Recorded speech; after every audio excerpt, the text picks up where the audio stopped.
Assalamualaikum warahmatullahi wabarakatuh. A'udzubillahi minasyaitonirrajim. Bismillahirrahmanirrahim. Alhamdulillahirabbil alamin. Allahumma shalli wa sallim wa barik ala nabiyina Muhammad wa ala alihi washabihi ajmain wa man tabi'ahum bi ihsanin ila yaumiddin. Amma ba'd. Dalam kesempatan ini kita akan membicarakan mengenai ikhlas dan niat. Ikhlas dan menghadirkan niat dalam seluruh amal. Ketahuilah bahwasanya kita ini beramal karena taufik dan hidayah dari Allah Subhanahu wa taala. Sudah semestinya bagi orang-orang ini maksudnya orang beriman, muslim dan mukmin yang menghendaki melakukan suatu amal ketaatan, amal ibadah kepada Allah Subhanahu wa taala sekalipun sedikit, bahwa dia menghadirkan niatnya dan dia bermaksud, bertujuan dengan ibadahnya tersebut, dengan amalnya tersebut untuk mendapatkan ridha Allah Subhanahu wa taala, dan menghadirkan niatnya ketika melakukan amal tersebut. Suatu amal, suatu perbuatan yang tadinya adalah adat atau kebiasaan bisa berubah menjadi ibadah dengan niat lillahi ta'ala, dengan niat untuk mengharapkan ridha Allah Subhanahu wa taala, dengan niat melakukan amal tersebut karena Allah Subhanahu wa taala. Termasuk amal-amal ketaatan, termasuk amal-amal ibadah ini sangat banyak, termasuk di dalamnya sholat, zakat, saum, haji, wudhu, tayamum, iktikaf, sodakoh, qada hajat, mengunjungi orang sakit, mengiringi jenazah untuk disolatkan dan dikuburkan, mengucapkan atau memulai salam, menjawab salam, kemudian mendoakan orang yang bersin, tashmid, kalau ada orang bersin dia mengucapkan alhamdulillahirabbil alamin, kita tashmid yarhamukallah, kemudian yang bersin menjawab lagi wa yahdikumullah wa yuslihu balakum, kemudian menyuruh orang untuk berbuat ma'ruf, berbuat kebaikan dan mencegah perbuatan mungkar, menjauhi perbuatan mungkar, kemudian memohon untuk doa itu diijabah, menghadiri majelis-majelis ilmu, majelis-majelis zikir, mengunjungi atau menziarahi para ulama, alim ulama, mengunjungi atau menziarahi orang-orang yang baik. Bukan semuanya ini untuk masuk dunia, tetapi maksudnya adalah untuk lillahi ta'ala, melakukan perintah Allah Subhanahu wa taala, dan menjauhi segala larangan Allah Subhanahu wa taala, baik yang berhubungan dengan Allah maupun berhubungan dengan manusia. Amal perbuatan ini hanya dua, yang berhubungan dengan Allah langsung dan berhubungan dengan muamalah kita dengan manusia. Amal-amal yang berhubungan dengan manusia banyak. Kemudian nafkah untuk ahli keluarga, nafkah untuk tamu, kemudian memuliakan kerabat, kemudian melakukan birrul walidain. Birrul walidain ini banyak kadang-kadang kita lupa. Birrul walidain ini membuat berbuat baik kepada kedua orang tua, baik dalam keadaan kita masih remaja maupun kita tua, sehingga kalau kita tua orang tua kita lebih tua lagi, karena birrul walidain ini adalah kunci pembuka al-jannah, Jadi rugi kalau ada orang tua di sisinya, baik salah satunya atau kedua-duanya, dia tidak bisa masuk al-jannah. Rugi kata Rasulullah, karena itu adalah pembuka al-jannah. Kemudian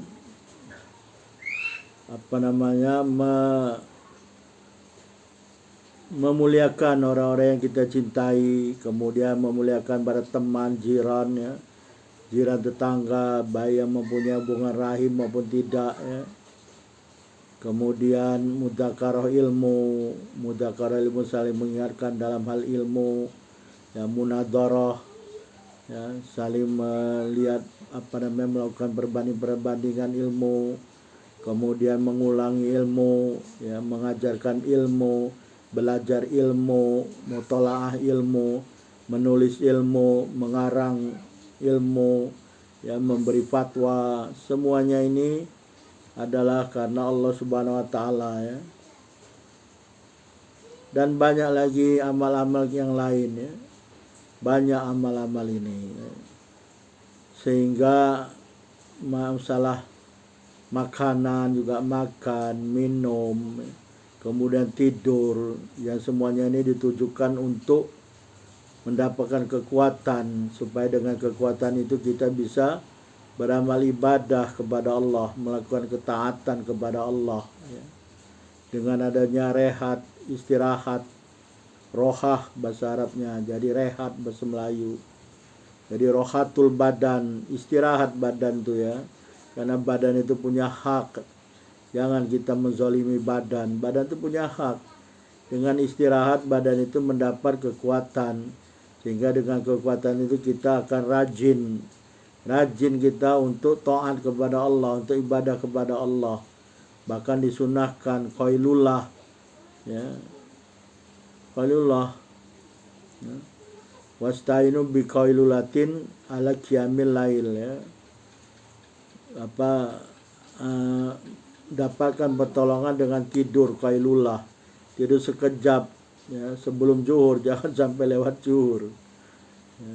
Tidur sekejap sebelum zuhur itu, supaya dapat kekuatan untuk melakukan qiyamul lail, ya. Kemudian juga yang sudah punya istri, ya, yang suami hendak menggauli istrinya, hendak bersetubuh kepada istrinya, ya, dengan tujuan menunaikan hak si istri, ya, sehingga dengan demikian memperoleh anak yang soleh. Dengan dapat anak yang soleh, anak ini akan beribadah taat kepada Allah Subhanahu wa taala, dan juga dengan mendatangi istrinya yang halal, ini akan memelihara dirinya dari perbuatan-perbuatan maksiat, ya. Sehingga dengan demikian dia tidak jatuh ke dalam hal-hal yang dicela dan dicerca dalam Islam, yaitu perzinahan, ya. Kenapa sampai kita terjadi selingkuh? Mungkin karena hubungan suami istri tidak harmoni, ya. Jangan sampai si suami berpikir tentang maksiat, ya, karena tidak harmoni hubungan suami istri. Jangan, ya. Ini semuanya dilakukan dengan niat lillahi ta'ala, ya. Niat supaya tidak terjatuh kepada barang-barang haram atau maksiat, ya. Tetapi semuanya niat lillahi ta'ala, untuk taat dan ibadah kepada Allah Subhanahu wa ta'ala.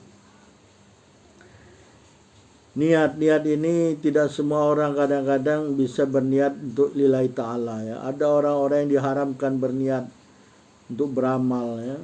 Contohnya aja masalah sholat, ya. Ada orang sholatnya ini tidak lillahi ta'ala, tapi untuk dilihat, dan sholatnya pun lalai, ya. Naudzubillah. Sholat itu dilihat oleh orang lain, gitu, ya. Disebut di dalam Al-Quran, kan. Ayatnya mudah saja, mudah disebut, tapi kadang-kadang tidak mudah untuk dilakukan, ya.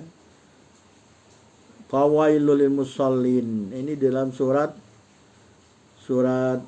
ini Ara'aital ladzi yukadzibu biddin fadzalikal ladzi yad'ul yatim, ya, wa la yakhuddu 'ala ta'amil miskin, surah Al-Maun, ya. Di situ disebut fawailul musallin, celaka orang yang salat. Kenapa salatnya? Ya, fawailul musallin alladzina hum salatihim sahun alladzina hum yura'un. Mereka melakukan salat untuk dilihat orang. Ya, ini orang-orang yang diharamkan oleh Allah niat lillahi ta'ala. Jadi salatnya hanya ingin dilihat orang, ya. Jadi kalau orang-orang yang diharamkan berniat lillahi ta'ala, niat ikhlas lillahi ta'ala, maka juga diharamkan mendapatkan kebaikan yang banyak, mendapat balasan yang banyak. Ya, naudzubillah, summa naudzubillah ya. Jadi orang-orang yang diberi hidayah, beri taufik oleh Allah Subhanahu wa taala. Taufik apa taufik? Taufik ini diberi kekuatan untuk taat ya. Jadi kalau Allah memberi taufik, kekuatan untuk taat kepada seseorang dan memberi hidayahnya ya, petunjuknya supaya dia melakukan seluruh amal ibadah itu dengan lillahi ta'ala ya. Jadi marilah kita memohon kepada Allah Subhanahu wa taala supaya kita ini melakukan amal ibadah dengan ikhlas lillahi ta'ala ya. Jangan tergoda, ingin dilihat, ingin didengar ya, ingin disanjung, ingin dipuji oleh orang-orang atau makhluk ya, naudzubillah. Jadi perintah ikhlas atau berniat dalam beramal untuk lillahi ta'ala ini ada ayat-ayat Al-Quran yang datang mengenainya ya. Jadi bukan main-main ini ya, ikhlas dan niat ya, ayat Al-Quran yang datang tentang ikhlas dan niat lillahi ta'ala ini, yang pertama, ayat pertama ini dalam surah ke-6, surat Al-An'am ayat 52. A'udzubillahi minasyaitonir rajim. Wala tatrudil ladina yad'una rabbahum bil ghadati wal ashiyyi yuriduna wajhah. Ini teguran kepada Rasulullah SAW ya. Rasulullah ditegur oleh Allah Subhanahu wa taala ya. Ada beberapa kali Rasulullah ditegur oleh Allah Subhanahu wa taala ya. Salah satunya ini, wala tatrudil ladina yad'una rabbahum bil ghadati wal ashiyyi yuriduna wajhah. Wahai Muhammad, wala taturudi, jangan engkau usir ya, jangan engkau halau, jangan engkau jauhkan orang-orang yang memohon kepada Rabbnya, kepada Rabb mereka pagi dan petang ya. Yang mereka itu yuriduna wajah, mereka itu berkehendak, mereka itu menginginkan apa? Menginginkan ridha Allah ya. Jadi jangan kau usir mereka-mereka ini, orang-orang yang beriman, yang senantiasa memohon beramal ibadah terhadap Allah Subhanahu wa taala pagi dan petang ya. Mereka ini semata-mata menghendaki ridha Allah ya. Bukan untuk ridhonya manusia, bukan untuk mendapatkan ganjaran dunia, bukan. Mereka ini mengharapkan ridha Allah ya. Jangan engkau usir mereka ini dari sisimu ya, jangan kau usir mereka ini dari majelis kamu ya. Ini tegur oleh Allah ya. Jadi ayat ini sebetulnya turun, kata Imam At-Tabari dalam tafsirnya, dikatakan bahwa ayat ini turun dengan sebab ada sekumpulan orang-orang du'afa al-muslimin ya, orang-orang lemah dari kaum muslimin ya, lemah dalam ekonomi, lemah dalam kedudukan, posisi ya.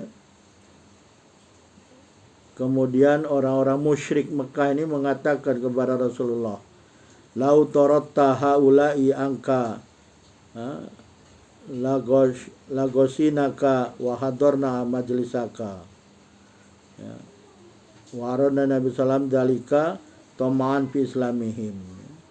Jadi orang-orang musyrik Makkah ini mengatakan kepada Rasulullah SAW, kalaulah engkau usir mereka ini orang-orang ya, orang-orang yang lemah ini ya, tak ada gunanya, kata orang musyrik, naudzubillah ya, dari sisi engkau ya, dari majelis engkau nih ya. Karena kalau dilihat ya, pada zaman-zaman pertama Islam ya, zaman-zaman pertama Rasulullah itu diutus, ini penganut-penganut Islam yang pertama ini orang-orang yang lemah ya, du'afa wal masakin, orang-orang lemah dan miskin ya. Kita bisa lihat dalam sirah Nabi ya, dalam dalam sirah Nabi maupun dalam hadis-hadis ya. Jadi kata orang-orang musyrik ini, seandainya kau usir mereka ini ya, dari sisi engkau, kami akan memenuhi dan hadir kepada majelis kamu. Ya. Jadi Rasulullah berkehendaklah, berkeinginan yang demikian itu dengan harapan ya, dengan harapan mereka akan masuk Islam ya. Tapi sebetulnya bukan karena itu ya. Islam masuk Islam, tidak masuk Islam, beriman tidak beriman ini bukan karena kita menyampaikan dakwah, tapi yang membuat mereka itu beriman, mendapat hidayah itu adalah karena Allah Subhanahu wa taala. Kita ini aja menyampaikan saja ya. Kita hanya menyampaikan, seperti para Rasul dan Nabi juga mengatakan, wa ma'alaina ilal balagul mubin. Tidak ada kewajiban kami, hanya menyampaikan, dengan menyampaikan dan menjelaskan. Ya, masalah hidayah taufik itu dari Allah ya. Bahkan Rasul pernah ditegur juga oleh Allah Subhanahu wa taala ketika pamannya Abu Thalib ya tidak beriman ya. Innaka latahdi man ahbabta walakinallaha yahdi mayasha. Sesungguhnya bukan engkau yang memberi hidayah kepada orang-orang yang kau cintai ya, tapi Allah lah yang memberi hidayah kepada orang-orang yang dikehendaki Allah Subhanahu wa taala. Jadi ini orang-orang ya, ada orang-orang yang memohon kepada Allah Subhanahu dengan berniat, bermaksud ikhlas lillahi ta'ala ya. Mereka ini senantiasa beramal ibadah pagi dan petang semata-mata yuriduna wajhah, yuriduna ridallah, mereka mengharapkan ridha Allah, mereka beramal lillahi ta'ala ya. Jadi tidak ada lain mereka selain beriman, beribadah, beramal soleh pagi dan petang, hanya mengharapkan ridha Allah ya. Itu ayat yang pertama. Ayat kedua dalam surah ke-98, surah Al-Bayyinah ayat 5 ya. Allah berfirman, a'udzubillahi minasyaitonir rajim. Wa ma umiru illa liya'budullaha mukhlishina lahuddina hunafa wa yuqimus sholata wa yutuz zakah wa dzalika dinul qayyimah. Dan tidaklah mereka-mereka itu ya diperintah oleh Allah Subhanahu wa taala melainkan liya'budullaha mukhlishina lahuddin ya. Dan tidaklah mereka siapa ahlul kitab ya, orang-orang Yahudi dan Nasara, melainkan mereka itu untuk beribadah kepada Allah Subhanahu wa taala ikhlas ya, mengikhlaskan bagi Allah itu seluruh amal ibadah ya, seluruh ibadah hanya semata-mata untuk Allah Subhanahu wa taala ya. Tapi apa nyatanya, walakinnahum harafu wa baddalu, akan tetapi mereka ini membelokkan, memalingkan dan mengganti, bukan beribadah kepada Allah, bukan beribadah semata-mata kepada Allah ya. Mereka ini ahlul kitab menjadikan pendeta-pendeta mereka dan biarawan-biarawan mereka ini ya seperti beribadah kepada Allah ya. Jadi mereka patuh dan taat kepada pendeta dan biarawan mereka ya. Menyembah-nyembah gitu kadang-kadang ya, beribadah. Sebagaimana firman Allah, ittakhadhu ahbarahum wa ruhbanahum arbaban min dunillah wal masih ibn Maryam ya. Wa ma umiru illa